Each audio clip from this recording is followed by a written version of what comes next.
गौर से देखिए इस तालाब के पास जो दीवार बनी है उसको, कितने बड़े बड़े पत्थरों को एक दूसरे के साथ सटा करके एक दीवार का रूप दिया गया है इसमें। और अनुमान लगाइए कि किसने कब और क्यों बनाया होगा। ये तो छोटी सी दीवार है, एक छोटा सा ये एग्जाम्पल है। अभी आपको आगे दिखाएंगे वीडियो में।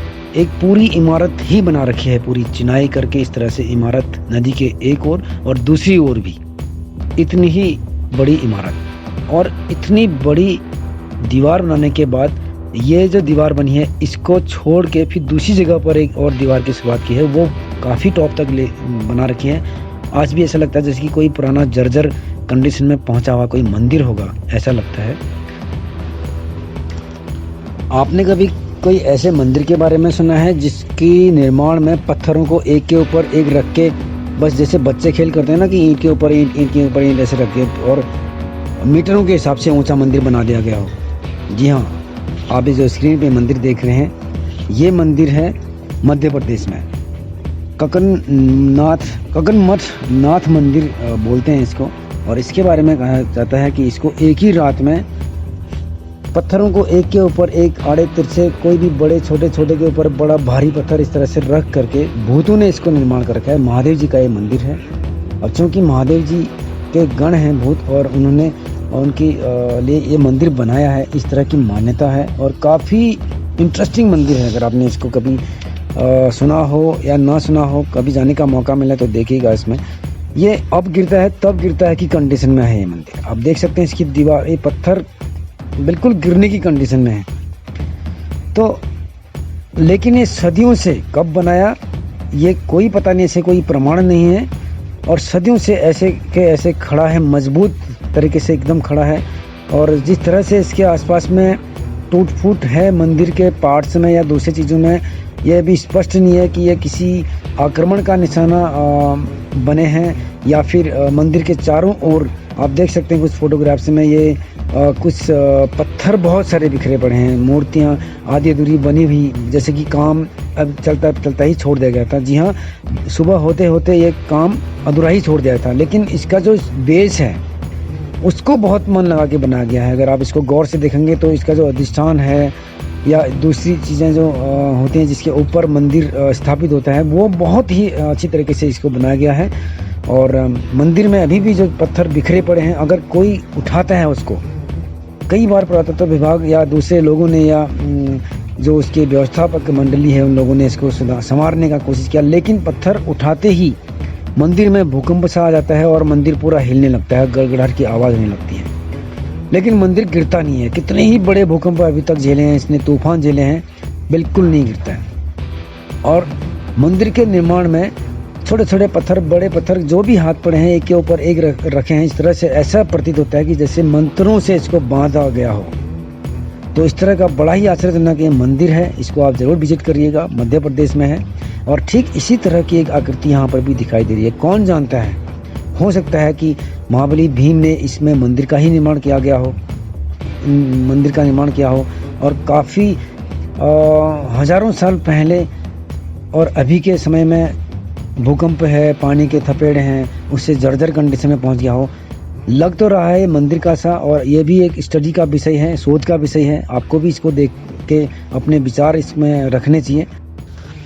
जिस तरह से हमारे प्राचीन भारत में हर तरह की कला, साइंस, कल्चर, कुछ भी चीज़ें बहुत ही विकसित थी, बहुत ज़्यादा विकसित थी। और आप देख सकते हैं कि जो आज हम ये मोबाइल लैपटॉप यूज़ कर रहे हैं वो हज़ार साल पहले हमारे मंदिरों में, मूर्तियों में वो चीज़ें बनाई गई हैं कि लोग उसको यूज़ करते हुए दिखाई दे रहे हैं। तो इस तरह की हो सकता है कि ये मंदिरों को बनाने की, जैसे कि आपने मंदिर ककनमठ नाथ मंदिर में आपने देखा मध्य प्रदेश का, जो कि बगैर तगार सीमेंट के वो पत्थर के पत्थर रख करके इस तरह से बना रखा है, जैसे वो कौन सी टेक्नोलॉजी थी उनके पास में। कैलाश मंदिर को देखिए आप, या फिर सूर्य मंदिर को देखिए। पूरे भारतवर्ष में कई ऐसे चीज़ें हैं जिसको आज तक वैज्ञानिक कोई सुलझा नहीं पाया है कि कौन सी टेक्नोलॉजी थी, वो कैसे बना रखा है। कैलाश मंदिर के बारे में कहा जाता है कि इसको ऊपर से नीचे को बनाया होगा। अगर आप पिथौरागढ़ डिस्ट्रिक्ट के एक हथिया देवाल के बारे में बात करें तो ये भी ऊपर से नीचे को बनाया गया है रॉक कट मेथड में। तो मतलब कहीं न कहीं कुछ न कुछ टेक्नोलॉजी जो पूरे भारत में फल फूल रही थी वो इधर उत्तर भारत की ओर, पहाड़ों की ओर भी आई है। और महाबली भीम पांडव लोगों का जब अज्ञातवास में जब इधर को घूमना था तो इधर बहुत सारी चीज़ें हैं। यहाँ तक कि महाबली भीम की जो हिडम्ब राक्षस को मारने के बाद उसकी जो बहन थी हिडम्बा, उनसे शादी हुई थी और उनके जो पुत्र था घटोत्कच से, उनका मंदिर भी पहाड़ में है। मतलब वो इधर रहे हैं। तो एविडेंसेस हम धीरे धीरे आपके सामने लेके आएंगे।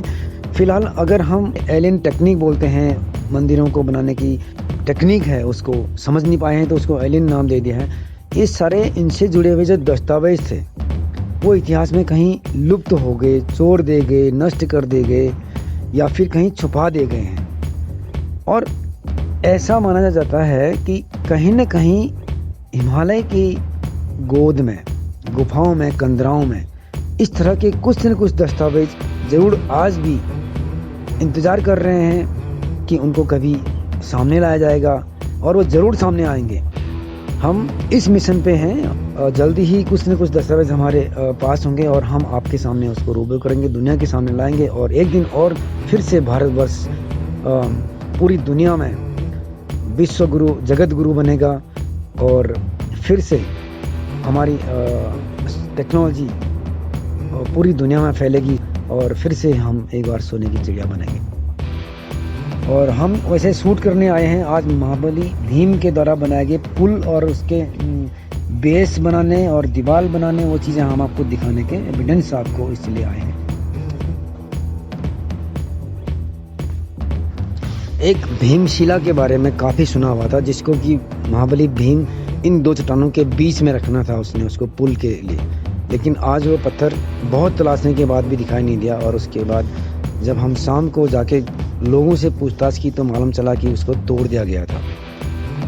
पत्थर व्यापारियों के द्वारा जो बजरी खनन ये सब चलता है वहाँ पे, और पूरे नाले में चलता है, वहीं पे नहीं सभी जगह चलता है वो तो। लेकिन इस तरह की धरोहर को अगर नुकसान पहुँचा जाए तो ये बहुत गलत बात है। आप अनुमान लगाइए कि कितना बड़ा वो पत्थर रहा होगा जो कि पुल के रूप में बनना था उसको। कई बुजुर्गों का कहना है कि उस पत्थर को एक सिरे से, जब उसकी जड़ से दूसरे कोने को देखते थे तो काफ़ी दूर तक बहुत लंबा था और बहुत ही मोटा था, बहुत भारी था। लेकिन वो पत्थर बिल्कुल अब गायब है ही नहीं वहाँ पे। अगर आप यहाँ पर आते हैं तो आपको लगता है कि ये वाकई में बड़ी ऐतिहासिक धरोहर है और बहुत ही आश्चर्यजनक चीज़ यहाँ पे महाबली भीम के द्वारा बनाई गई है। क्योंकि यहाँ से ये पुल बनाने का जो उनका कारण था वो ये था कि जस्ट यहाँ से ऊपर टॉप में काली नाग का मंदिर है, जो कि इस दुनिया में स्थित सबसे प्राचीनतम मंदिरों में से एक मंदिर इसको माना जाता है। और भगवान श्री कृष्ण के आदेश के अनुसार वो इस मंदिर के दर्शन के लिए उत्तर भारत में इस जगह की ओर आए थे और यहाँ से इन्होंने नदी पार करके जाना था। तो माता कुंती के आदेशानुसार यहाँ पे पुल का निर्माण किया जा रहा था और एक ही रात में इनको करना था। और चूँकि वो अज्ञातवास में थे और अज्ञातवास का रूल था कि अगर कोई व्यक्ति उन्हें देख लेता है तो भले ही 13 साल उनके व्यतीत हो गए हों और 1 ही साल बचा हो, और अगर व्यक्ति ने देख लिया है तो फिर से वो 14 साल का अज्ञातवास और उनको पनिशमेंट मिलता था। इसलिए आपने कभी भी सुना होगा कि महाबली भीम या पांडवों ने यहाँ पे काम करे थे, फिर सुबह जल्दीबाजी में अधूरा काम छोड़ दिया। तो इसीलिए ये फैक्ट है कि वो काम इसीलिए छोड़ते थे। तो यहाँ पे भी ठीक इसी तरह का हुआ है। आप देखेंगे कि दोनों ओर, नदी के दोनों ओर बहुत बड़ी बड़ी दीवारें इसमें सलीके से लगाई गई हैं, ऐसा प्रतीत होता है। और बहुत ही इंटरेस्टिंग तरीके से यहाँ पे काफ़ी कुछ किया गया है। आप आइए कभी यहाँ पे। और ये लोकेशन है पिथौरागढ़ डिस्ट्रिक्ट, उत्तराखंड का एक बॉर्डर का डिस्ट्रिक्ट है। यहाँ पे पिथौरागढ़ डिस्ट्रिक्ट में एक थल नाम का ब्लॉक है। थल से 3 या 4 किलोमीटर की दूरी पर एक चौनी पातल नाम का गांव है, जो कि थल बेरीनाग रोड के पास में है। तो यहाँ से जो नदी नीचे बरड़ नदी दिखती है, बस वहीं पे ये सब निर्माण कार्य किया गया है। बहुत ही इंटरेस्टिंग है और इसको टूरिज़्म से भी हम जोड़ने का प्रयास कर रहे हैं। और अभी हम जल्दी ही रिसेंटली एक ग्रुप वहाँ पे टूरिस्ट लोगों का ले जाके जाने वाले हैं, उनको भी अपने ऐतिहासिक धरोहर से अवगत कराएंगे। क्योंकि बात हज़ारों साल पहले की है, इसलिए ये काफ़ी जर्जर कंडीशन में है और कुछ पत्थर गिर चुके हैं और कुछ गिरने को बिल्कुल तैयार हैं। ये देखिए, ये जो है अगर आप इसको जड़ से आगे आपको हम दिखाएंगे, जड़ से एकदम वीडियो में दिखाएंगे, तो ये बिल्कुल एक मंदिर नुमा एक इमारत जैसी दिखती है और नीचे से बिल्कुल चिनाई करके ऊपर टॉप तक ले जाया गया है। तो क्यों ले गए हैं इसको, क्यों ले गए होंगे? ये देखिए टॉप की जो कंडीशन है वो इस तरह से है। आप देखिए उसमें अलग अलग पत्थर आपको साफ साफ दिखाई देंगे और ये एकदम जड़ से ऊपर तक। और ठीक इसके सामने दूसरी ओर भी ऐसी ही दीवार है। ये है दूसरी दीवार।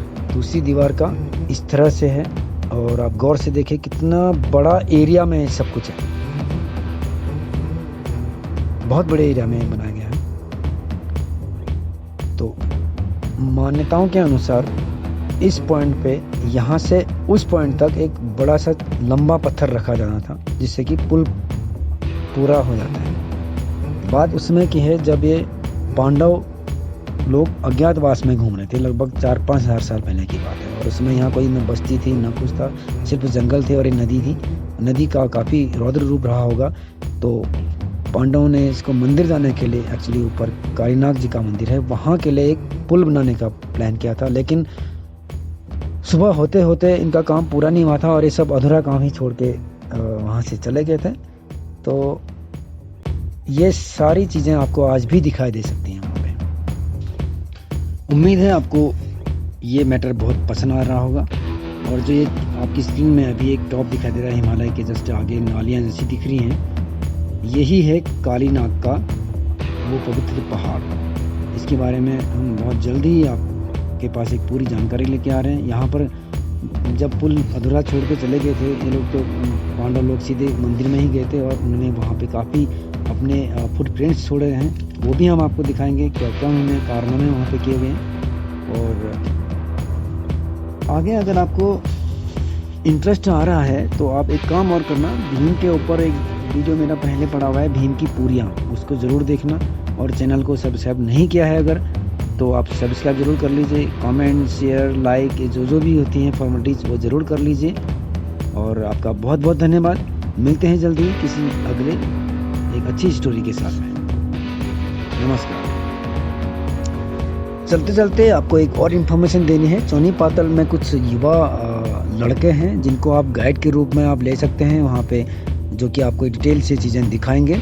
और उसी के पास में अगले मोड़ पे कुछ रेस्टोरेंट वगैरह हैं जहाँ पर आप अपना रिफ्रेशमेंट का भी अरेंजमेंट कर सकते हैं। तो ये एक बहुत अच्छा पैकेज आपके लिए साबित हो सकता है। आप कभी जाके वीकेंड पे जाके सुबह जाके आप आराम से दिन भर वहाँ पे घूम के और आप आउटिंग का लुत्फ़ उठा के वापस घर आ सकते हैं फैमिली के साथ।